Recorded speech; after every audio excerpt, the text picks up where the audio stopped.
영상을 시청 및 청취해주는 모든 분들 안녕하십니까? 예, 오늘은 좀 찾아볼 구절들이 있네요. 우선 어, 고린도전서 16장 19절, 그 다음에 골로새서 4장 15절입니다. 제가 읽어드리도록 하겠습니다. 일단 고린도전서 16장 19절입니다. 아시아의 교회들이 너희에게 무난하고 아골라와 브리스가와 그 집에 있는 교회가 주 안에서 너희에게 간절히 무난하고 라 나옵니다.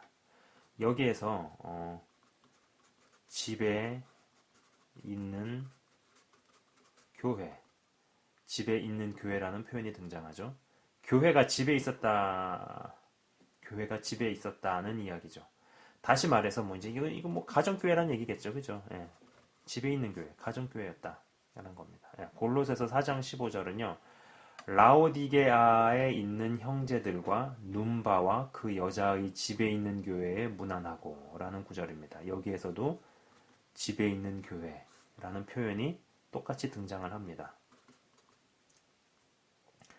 또 이제 빌레몬서 1장 2절, 빌레몬서는 한 장밖에 없어요. 빌레몬서 1장 2절에는요. 자매 아비아와 우리와 함께 병사된 아키뽀와 네 집에 있는 교회에 편지하노니 라고 나옵니다. 여기에서도 집에 있는 교회라는 대목이 나오죠. 역시 가정교회입니다. 가정 안에 있는 교회의 가장 큰 장점은 뭐니 뭐니 해도 형식이 자유롭다. 예, 형식이 자유롭다는 것이죠. 예. 뭐 간증이 설교를 대신할 수도 있고 찬양만으로 예배를 대신하기도 할 겁니다. 성령의 임재로 인해 몇 시간이고 여러 은사나 이적의 나타남 등등이 있을 수 있죠.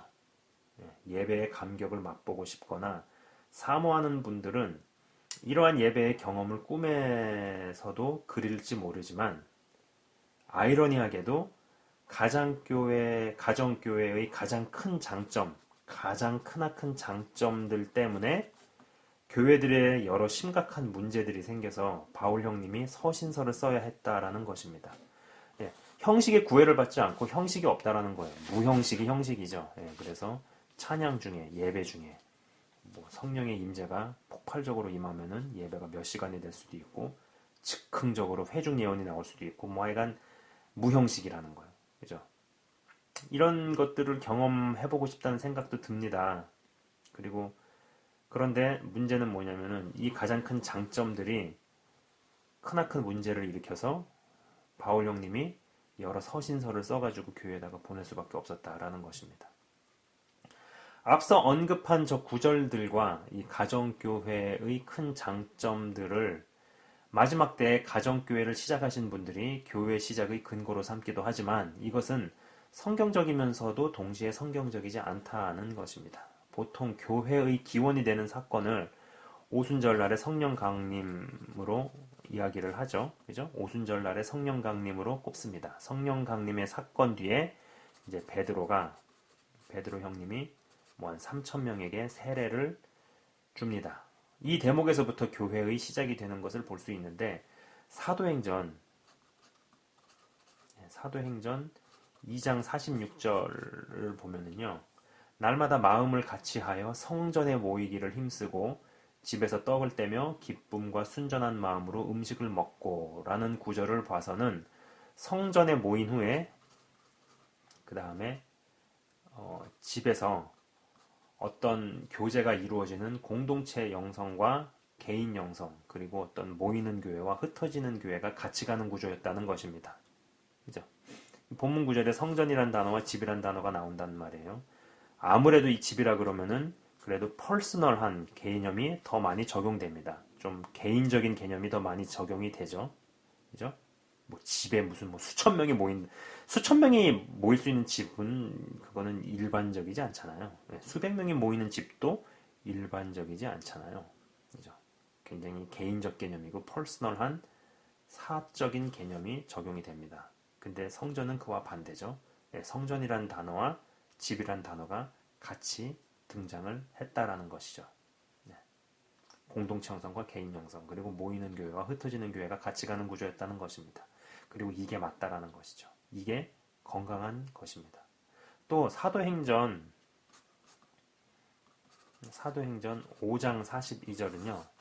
5장 42절은 그들이 날마다 성전에 있든지 집에 있든지 예수는 그리스도라고 가르치기와 전도하기를 그치지 아니하니라고 나온 구절에서도 이 성전과 집이라는 두 단어가 등장을 하죠.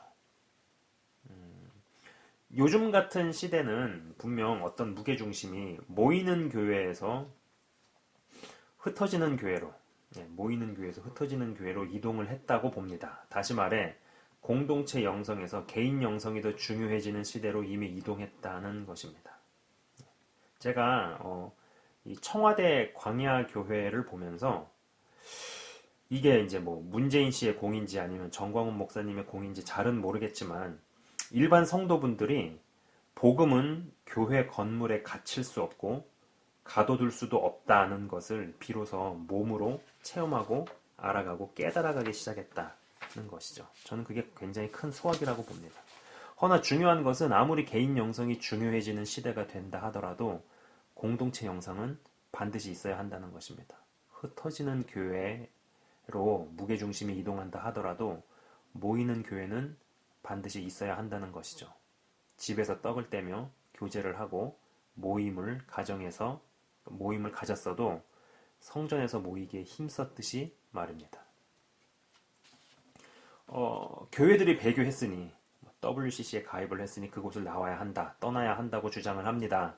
네, 진짜로 배교를 했고 WCC를 옹호하면 그곳에 있으면 안 되죠. 예, 맞습니다. 헌데 그곳을 떠나고 나서 가정교회, 집안의 교회를 시작합니다. 형식에 구애받지 않는 자유로운 예배와 성령의 역사가 시작됩니다만 근본 원리를 벗어난 것이기에 점점 변질의 노선으로 가게 된다는 것이죠. 가정교회를 하더라도 성전이 필요하고 북한 같은 핍박하에서 예수 믿는 지하교회 교인들도 모이기에 힘써야 한다는 것입니다. 저는 지금까지 제가 영상들에서 다루고 논했던 내용들과 다 똑같을 수는 없더라도 큰 줄기들에서 방향과 생각이 비슷한 분들을 찾아야 된다는 생각이 많이 듭니다. 특히 목회를 하시는 사역자 분들 중에 사역자 본인도 괜찮고 혹시 영상을 시청 및 청취하시는 분들 중에 그러한 분을 아신다면 저에게 메일이나 제보를 좀 해주셨으면 하는 바람도 있습니다.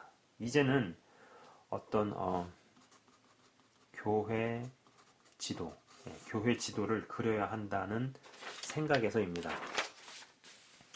교회들의 배교나 WCC 가입 때문에 교회를 나왔지만 개인 영성으로만 가는 무교회주의로 치닫게 되는 분들을 볼 때 미사일을 피하려다가 또 다른 미사일을 맞으러 가는구나라는 생각을 해봅니다. 영상을 시청 및 청취하시는 분들께서는 개인 영성의 무게중심을 두시되 공동체 영성의 축도 가지고 가시는 집과 성전의 두 축을 잘 잡고 가시는 분들 되시기를 주의 이름으로 축원을 드립니다. 그리고 아까 전에 제가 언급한 대목에서 저의 영상의 내용과 결을 같이 하는 목회자분이나 혹은 그러한 분을 아신다면 저에게 메일이나 제보를 좀 해주실 수 있기를 바라봅니다. 예. 그래서 이제 그런 좀 데이터들을 요즘 원고에 없는 얘기지만 좀 데이터들을 축적을 하고 시간이 좀 오래 걸리더라도 더디 걸리더라도 그러한 사역자나 목회자분이 하시는 교회를 좀 발굴을 해서 나오셨는데 가지 못하는 그런 분들, 근데 또 지역적인 거리라든지 여러 가지를 좀 매칭을 해서 그쪽으로 인도를 해드려야 되지 않는가 이런 생각을 하는 것이죠. 네. 그잖아요. 어떤 분들 그렇게 얘기해요. 배교했다. WCC 가입했다. 나와라. 나도 나왔다. 나도 나와서 인도해 주시더라. 근데 그 얘기를 가만 들어보면은 아니 그냥 당신한테 인도하신 하나님이 저분한테 인도를 안 하실지 인도를 하신다고 하지만 저분이 영적으로 미숙하고 어려서 잘 캐치를 못하든지 못 알아듣거나 이러면은 어쩔 것이냐. 네, 전 그런 걸 물어보고 싶어요. 옳은 얘기를 하지만은 막상 진정한 대안이 제시가 되지 않는다라는 생각을 굉장히 많이 했었습니다. 그래서 이제 제가 영상 초기 이 시리즈의 그 개요에 해당하는 영상에서도 좀 얘기를 하지만은 이것이 온전하거나 완벽하지는 않더라도 그래도 실제적인 좀 대안, 현실적인 대안을 제시를 해야겠다라는 생각에서 이런 교회 지도를 그려야겠다 라는 생각을 많이 하게 되었습니다. 그래서 이거는 뭐 제가 혼자 할 수 있는 일도 아니고요. 그리고 이제 영상을 시청 및 청취하시는 분들께서 알고 계시는 어떤 그런 내용들을 저한테 제보를 해주시면은 이제 이러한 데이터를 좀 축적을 해가지고 뭐 필요하다면은 뭐 제가 이제 뭐 만나 보기도 한다든지 뭐 이러한 것들은 좀 차후의 일이 되겠죠. 아무튼 실행을 해보고자 합니다.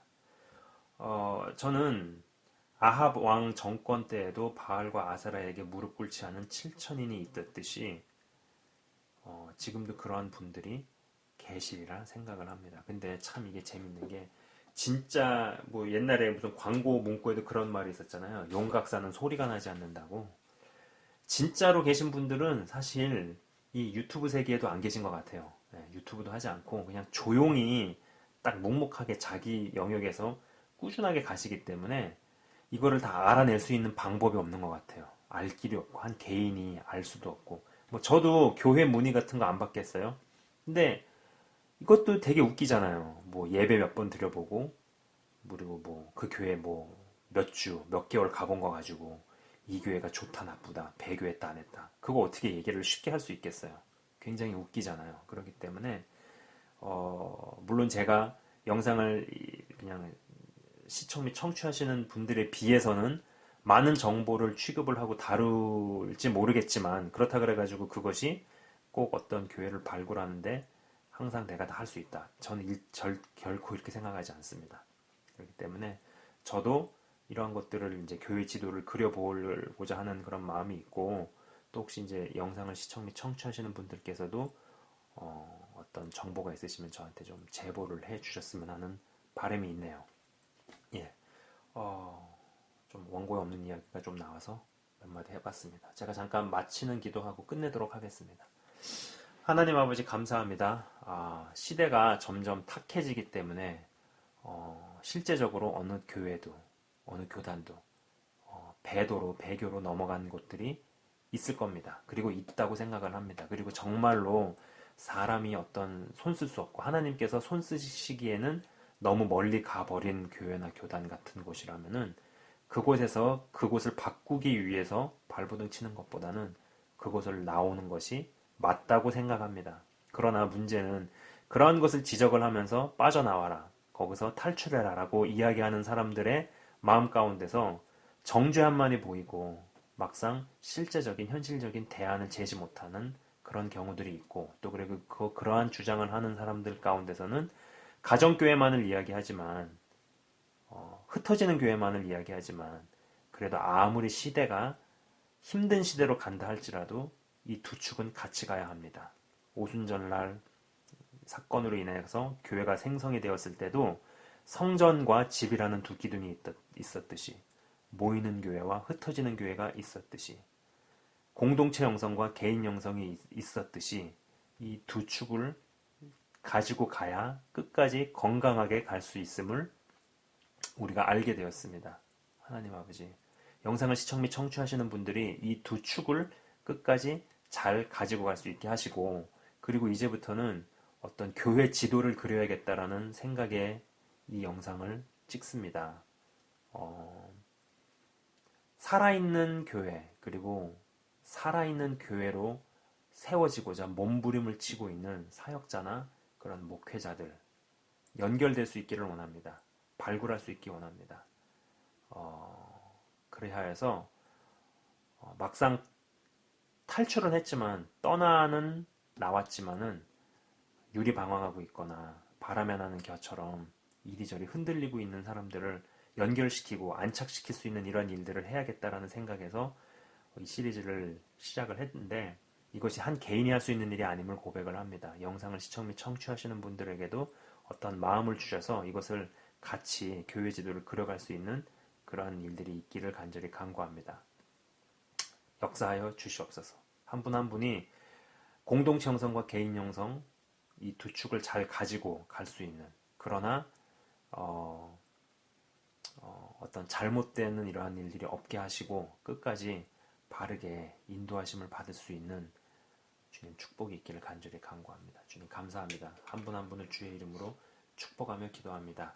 진정한 축복을 경험하게 하시고 영적으로 더욱더 성장하고 그것을 넘어서서 성숙할 수 있도록 인도해 주옵소서. 예수 그리스도 이름으로 축복하며 기도합니다. 아멘. 예, 지금까지 시청 및 청취해 주셔서 대단히 감사합니다.